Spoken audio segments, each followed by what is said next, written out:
इस दुनिया में किसी भी विषय वस्तु का महत्व तब तक है जब तक कि वो हमें प्राप्त नहीं हुआ है। उस विषय वस्तु के प्राप्त होते ही वो महत्वहीन हो जाता है। आप इस संसार की किसी भी वस्तु को उठाकर देख लीजिए, आप इस संसार के किसी भी बड़े मुकाम को प्राप्त करके देख लीजिए, जब तक वो प्राप्त नहीं है तब तक वो हमारे लिए अति महत्वपूर्ण है, और जब वो प्राप्त हो जाता है उसका महत्व खत्म हो जाता है। आप अपने जीवन काल में गुजरे दौर में जाकर देखिए, बचपन से अब तक जो भी वस्तुएं आपको प्राप्त नहीं हुई थी, आप उसके लिए जी जान लगा देते थे, आप उसके लिए दिन रात सपने सजाते रहते थे, और जब अपनी कड़ी मेहनत के बदौलत आप उस मुकाम को प्राप्त कर लेते थे, आप बचपन में उस खिलौने को प्राप्त कर लेते थे, उस खिलौने का महत्व खत्म हो जाता था। ये इंसानी फितरत है, ये मन का खेल है। मन आपको हमेशा असंतुष्ट रखना चाहता है किसी भी परिस्थिति में। इस माया लोक की कोई भी बड़ी से बड़ी विषय वस्तु, कोई भी बड़ा से बड़ा मुकाम तब तक ही हमारे लिए महत्वपूर्ण है जब तक वो हमें प्राप्त नहीं हुआ है। प्राप्त होते ही उसका महत्व खत्म हो जाता है। प्राप्त होते ही वो अब हमारी कामनाओं की सूची से हट जाता है, और फिर हमारे जीवन में वही असंतुष्टि का भाव रहता है। इस जीवन में ऐसी कोई भी विषय वस्तु नहीं है, ऐसी कोई भी पद प्रतिष्ठा नहीं है, ऐसा कोई भी धन संसाधन नहीं है जिसको प्राप्त करने के बाद हमको परमानंद की प्राप्ति हो सके। सब क्षणभंगुर है, सब क्षणिक है, सब मोह माया का जाल है। और ये हम कब समझते हैं? जब हम अपने जीवन के अवसान के बिल्कुल करीब पहुंच जाते हैं। बचपन में जो खिलौने हमको बेहद पसंद थे, जिनके लिए हम आंसू बहाते थे, जिनके लिए हम दिन रात सपने सजाते थे, वो खिलौने भी हमारे जवानी के दिन में हमारे लिए महत्वहीन हो गए।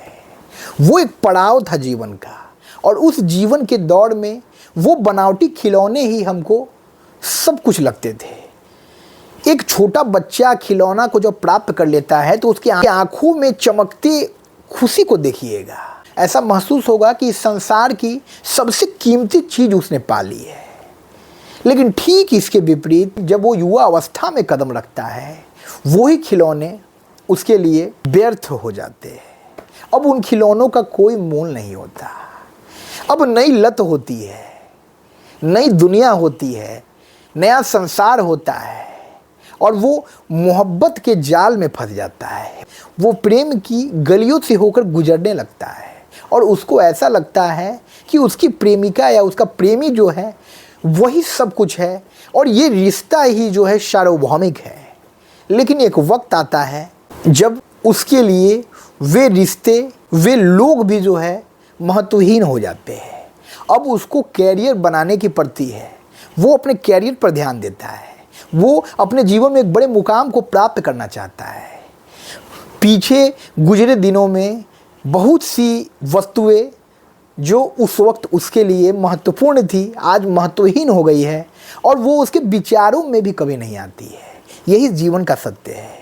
वो खिलौने पीछे छूट चुके हैं, वो प्यार मोहब्बत पीछे छोड़ चुका है, और अब वो कैरियर बनाने के लिए अपने जीवन में दिन रात कठिन परिश्रम कर रहा है।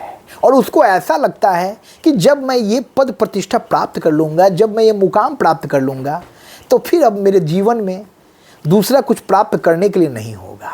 मेरा मन संतुष्ट हो जाएगा और मैं इस दुनिया का सबसे धनवान व्यक्ति कहलाऊँगा।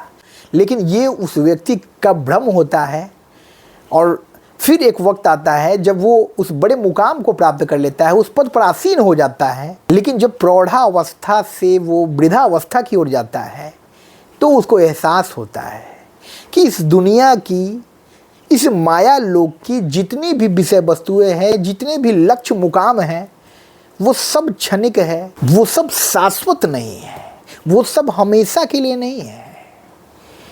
सब वक्त का खेल है, और वक्त के खेल में उलझा हुआ व्यक्ति बचपन से अपने वृद्धावस्था में कदम रखता है, और तब उसको एहसास होता है, तब उसको अपनी पुरानी कहानी याद आती है कि मैंने जीवन में क्या पाया, क्या खोया।